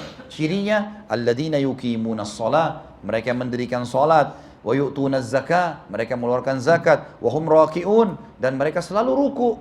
Ibadah kerjanya pemimpin itu. Ayat 56, wa may yatawallallaha wa rasulahu walladzina amanu, siapa yang menjadikan Allah, Rasulnya dan orang-orang beriman sebagai tempat bersandarnya, penanggung jawabnya, pemimpinnya, fa inna hizballahumul ghalibun, maka kelompok Allah itu pasti akan menang. Ayat 57, ayat 57 lebih tegas daripada ayat 51. Kata Allah apa? Ya ayyuhalladzina amanu, hai orang-orang beriman, la tattakhidul ladzina ittakhadhu dinakum huzuwan wa la'iba. Garis bawahi dua kalimat ini, huzuwan walaiba.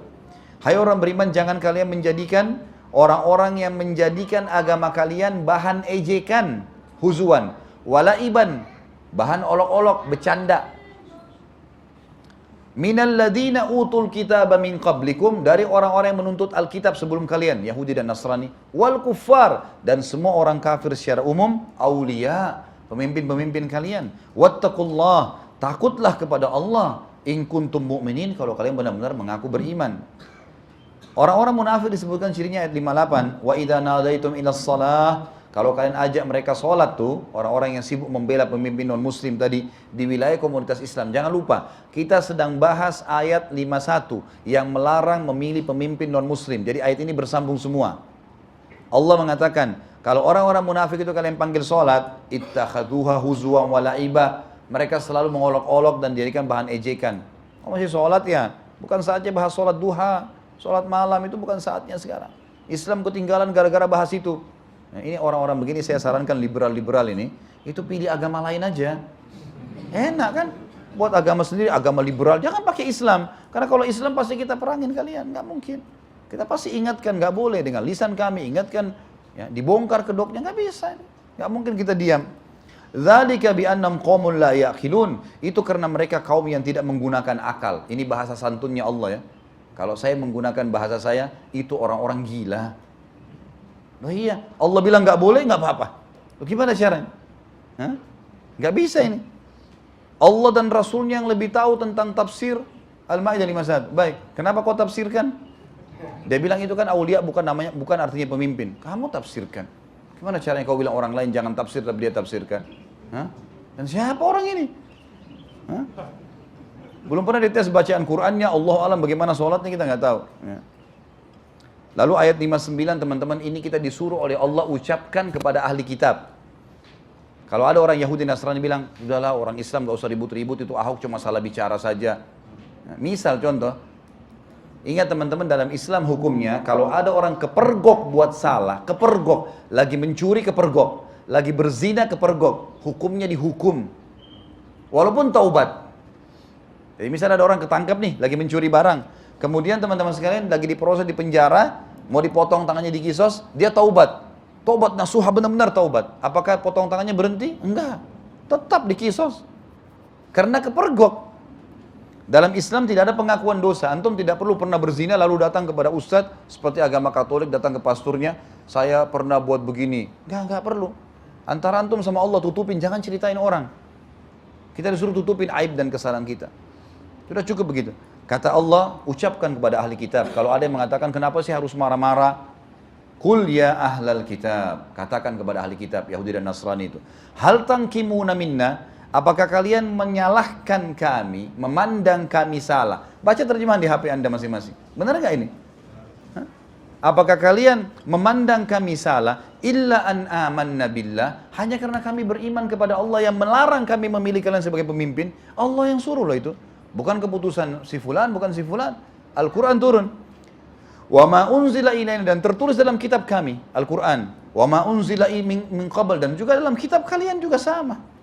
Sama gitu. Orang beriman tidak boleh pilih orang kafir. Nasrani pun disuruh begitu dulu itu. Nggak boleh pilih orang kafir. Mereka pilih orang mereka gitu. Wa anna aktsarakum fasiqun, dan kalian semuanya fasik. Ya, fasik artinya orang yang jauh juga dari agama kalian. Nah itu. Baik, kita pindah teman-teman sekalian ke ayat 70. Saya baca ayat 72 sampai 73 ya. Kalau ada yang bilang misalnya begini, Nasrani kan seperti orang liberal bilang, Nasrani itu tidak kafir. Kan mereka juga sama beriman sama Allah, sama-sama menuju ke sana. Ini dari mana ini? Ini statement dia saja, mau ngarang-ngarang. Inna ad-dina indallahil Islam. Agama sisi Allah cuma Islam, dan orang Islam tidak boleh ragu tentang kekafiran selain Islam. Kafir, nggak bisa diyakini. Mati masuk neraka.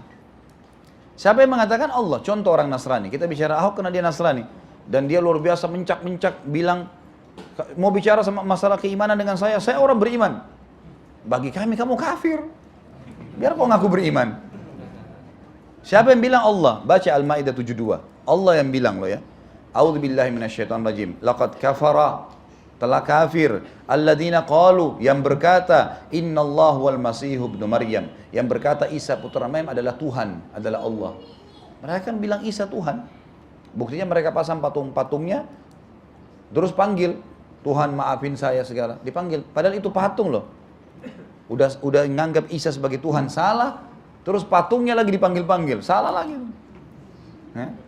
Allah bilang mereka telah kafir, bukan saya yang bilang. Ini antum baca sendiri. Semua orang non-muslim pun bisa baca Al-Maidah 72.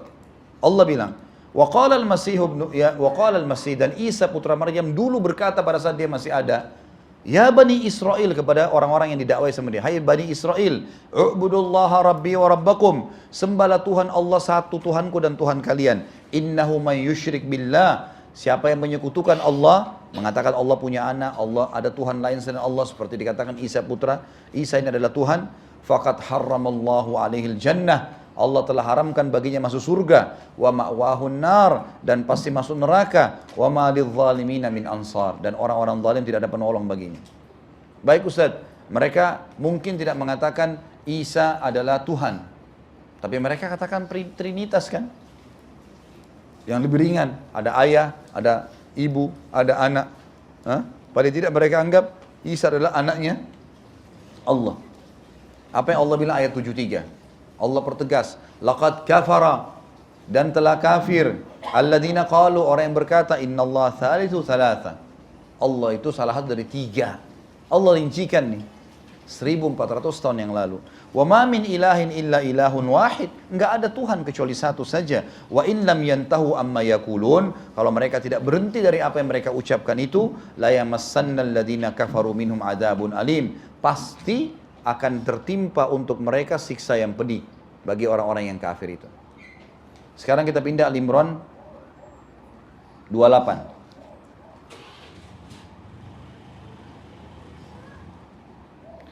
A'udzubillahi minasyaitonirrajim. Al-Imran 28. Jadi Al-Maidah 51, Al-Maidah 57, ini mirip ayatnya, tidak boleh pilih pemimpin orang kafir.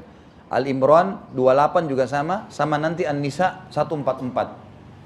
Kata Allah, a'udzubillahi minasyaitonirrajim, Al-Imran 28, la yattakhidil mu'minuna al-kafirina awliya'a min dunil mu'minin.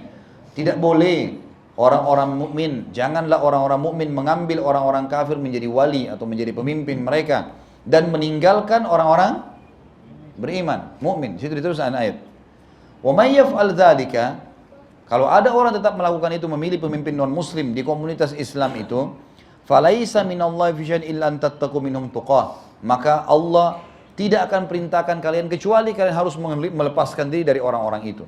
Wa yuhadzirukumullahu nafsah, dan Allah ancam kalian dengan dirinya, maksudnya hati-hati loh, azabnya Allah pedih. Wa ilallahil masir, dan kepada Allah lah kalian akan dikembalikan. Baik, kita sekarang langsung ke An-Nisa 138. Cepat sedikit ikhwah karena waktunya. A'udzubillahi minasyaitonirrajim. Ini kita sekarang berbicara tentang orang-orang yang mendukung pemimpin non muslim itu ya. Yang mengatakan mereka munafik bukan Khalid Basalamah, tapi Allah yang mengatakan. Ini ayatnya, perhatikan. Boleh lihat, buka silakan Al-Quran. Abadi. An-Nisa 138. A'udzu billahi minasyaitonir rajim. Basyiril munafiqina bi anna lahum adzaban alima. Kabarkan kepada orang-orang munafik bahwasanya mereka akan mendapatkan apa? Siksaan yang pedih. Baik. Siapa orang munafik itu? Allah jelaskan. Ayat 139. Alladzina yattakhidunal kafirina awliya'a min dunil mu'minin. Orang-orang munafik yang kita suruh sampaikan ke mereka, kalau kalian akan kena siksa yang pedih adalah orang-orang yang, baca terjemahannya, mengambil dan menjadikan orang-orang kafir sebagai pemimpin di situ. Ya. Jadi ini ciri orang munafik. Jadi bukan cuma sekedar kalau bicara bohong, dikasih amanah khianat, dia janji pungkiri, bukan cuma itu. Salah satu sifat dasarnya adalah mereka mencari pemimpin non-muslim, bukan orang muslim. Ini cirinya 139. Ayabtaguna indahumul izzah, apakah mereka menganggap kekuatan dan kemuliaan ada di tangan orang-orang kafir itu? Fa innal izzata lillahi jami'a. Ketahuilah kemuliaan dan kekuatan ada di sisi Allah seluruhannya. Lalu Allah mengatakan ayat 140, wa qad nazzala 'alaikum fil kitab, dan Allah telah turunkan kepada kalian dalam Alkitab Al-Quran dengan kekuatan dan penjelasan yang nyata. An idza sami'tum ayatillah, kalau kalian dengarkan ayat-ayat Allah, yukfaru biha, diingkari, wa yustahzahu biha, dan diolok-olok, fala taq'udu ma'hum, jangan kalian duduk bersama mereka. Makna duduk apa? Duduk bersebelahan, ngobrol, berteman. Enggak boleh teman, enggak boleh kenal, enggak boleh berhubungan. Hatta yakhudu fi haditsin ghairi, sampai mereka mengalihkan ke pembicaraan yang lain. Mereka tinggalkan semuanya. Ya, termasuk sekarang seperti Ahok harus tinggalin jabatannya, nggak bisa nggak? Gimana caranya mau ditunggu itu? Bukankah banyak gubernur yang sudah buat salah sebelumnya, lalu diproses? Kenapa nih nggak diproses ini? Ya. Apalagi ini pencelahan masalah agama ya. Lalu dikatakan innakum idzam mithluhum. Kalau kalian ikut-ikutan di situ dukung-dukung, maka kalian sama saja dengan mereka, kata Allah. Lalu Allah bilang, ini baca baik-baik teman-teman. Penutupan ayat 140. Innallaha jami'ul munafiqina wal kafirina fi jahannam jami'a. Sesungguhnya Allah akan, baca terjemahannya, mengumpulkan orang-orang munafik dan orang-orang kafir di mana? Neraka jahannam. Hai orang-orang munafik nih yang bela-bela orang non-muslim nih di komunitas Islam, apalagi mencela Islam begini, tim suksesnya Ahok semuanya yang ngaku muslim, hati-hati. Kalau kalian tetap bertahan dengan itu, sama-sama digabung di neraka jahannam. 141. Ini perkataan Allah ya. Lihat, ayat demi ayat kita baca. Enggak ada yang saya tambah. Lalu kata Allah 141. Orang-orang munafik, alladzina yatarabbasuna bikum. Orang-orang munafik itu suka sekali nunggu-nunggu peristiwa yang terjadi pada kalian, hai orang-orang beriman. Mereka paling tunggu apa nih? Gosip apa yang bagus untuk orang beriman nih, ya. Kata Allah di sini, fa in kana lakum fath. Ini ayat asyik sekali nih, luar biasa itu, ya.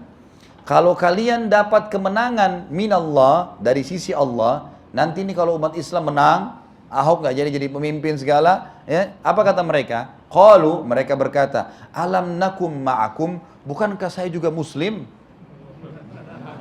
Ketok sekali. Enak bener. Setelah menang baru, oh kita juga sama. Sebelumnya enggak. War-war membela. Lalu kata Allah, ini Allah bilang ya, kata Allah di sini, wa in kana lil kafirin nasib, kalau orang kafir yang dapat kemenangan, qalu, mereka berkata pada orang kafir, alam nastahwidh alaikum. Baca terjemahnya teman-teman, jangan saya yang baca, coba. Bukankah kami dulu apa? Memenangkan kalian, jadi tim sukses kalian. Benar nggak ini? Lihat loh, Allah seperti baru turun di masjid ini sekarang ayat ini. 1400 tahun yang lalu Allah bicara ini. Bukankah kami dulu memenangkan kalian, wa namna'kum minal mu'minin, dan apa terjemahannya? Dan kami membela kalian dari orang-orang mukmin. Bayangkan ini firman Allah nih. Luar biasa. Kalau antum punya iman meresap dalam hati nih teman-teman sekalian. Ini Allah berfirman nih. Lalu kata Allah di sini, fallahu yahkumu bainahum yaumal qiyamah. Allah akan menghakimi di antara mereka hari kiamat. walan yaj'alallahu lil kafirinal mu'minina sabila, dan Allah tidak akan pernah memberikan jalan kepada orang-orang kafir untuk memusnahkan orang-orang beriman. Tidak usah khawatir.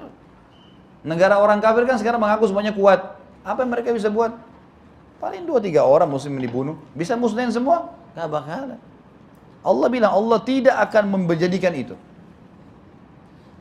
Lalu kata Allah dalam 142, innal munafiqina yukhadi'un Allah. Orang-orang munafik itu mau coba tipu Allah. Wa huwa khadi'uhum. Allah yang nipu mereka. Wa idza qamu ila shalah, kalau mereka berdiri mengerjakan salat, qamu kusala, malas salatnya itu. Yura'unan nas, kalaupun mereka salat mereka cuma riya.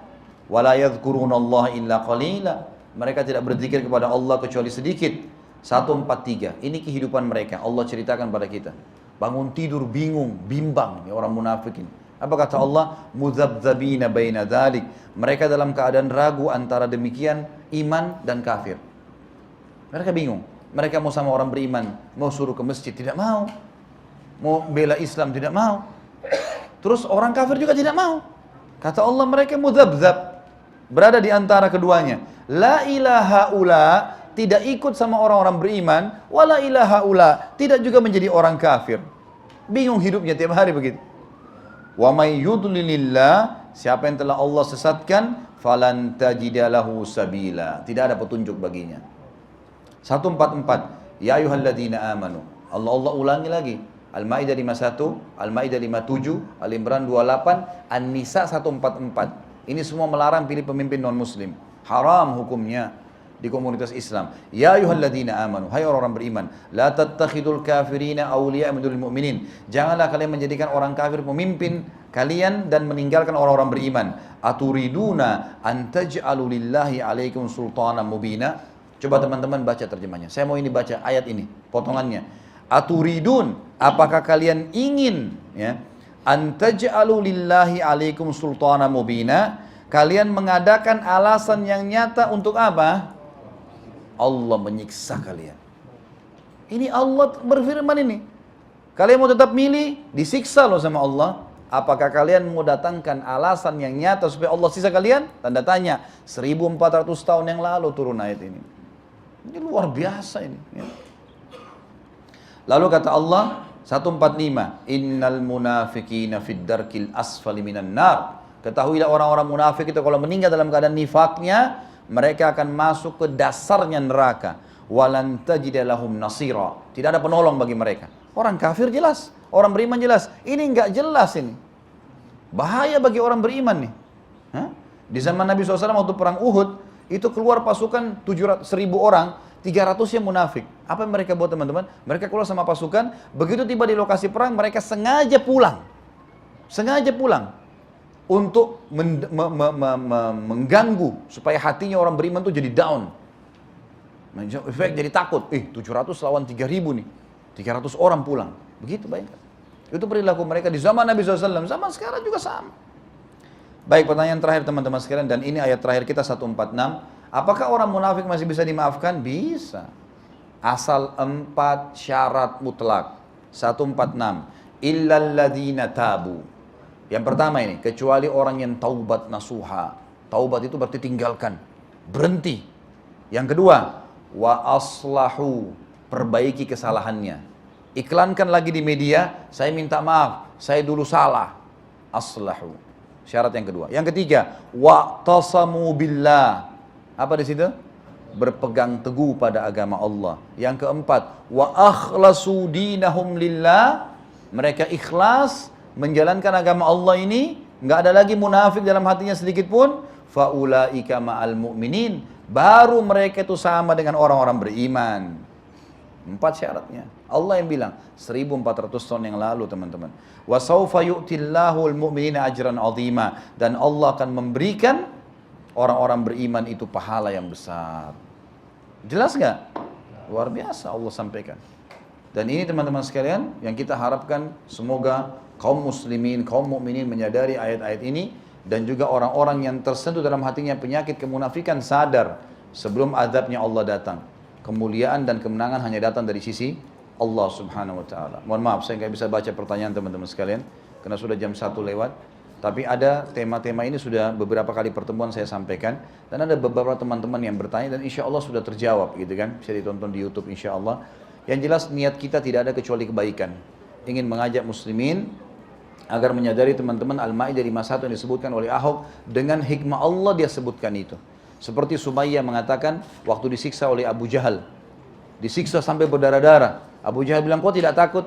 Apa kata Sumayyah? Allah yang buat kau melakukan ini untuk menguji keimanan saya. Allah yang buat Ahok itu bisa bicara, teman-teman sekalian, supaya kita sadar semua, umat Islam jadi bersatu, umat Islam jadi menyuruh membela Al-Quran, ya, orang jadi mulai baca dan seterusnya, orang jadi faham, dan ini akan menjadi hukum abadi, nggak boleh memilih non Muslim di komunitas Islam. Ya, ini sebuah peringatan yang luar biasa, dan saya sangat yakin di belakang kejadian ini ada sesuatu yang besar yang kita tidak tahu, teman-teman sekalian. Allah justru sayang sama kita umat Islam Indonesia, mau diselamatkan dengan kejadian ini. Saya yakin Ahok tidak sangka apa yang dia lakukan ini. Dia tidak akan berpikir sampai ke sana, tapi kuasa Allah. Allah bisa mendatangkan, kata Allah SWT, innahum yakiduna kaida, mereka mengatur tipu muslihat, wa akidu kaida, dan saya mengatur juga tipu muslihat. Enggak ada yang bisa mengalah Allah Subhanahu wa taala. Ini kebaikan buat kita. Allahu alam. Mungkin begitu. Subhanakallahumma bihamdika asyhadu an la ilaha illallah astaghfirullah wa atubu ilaik. Wassalamualaikum warahmatullahi wabarakatuh.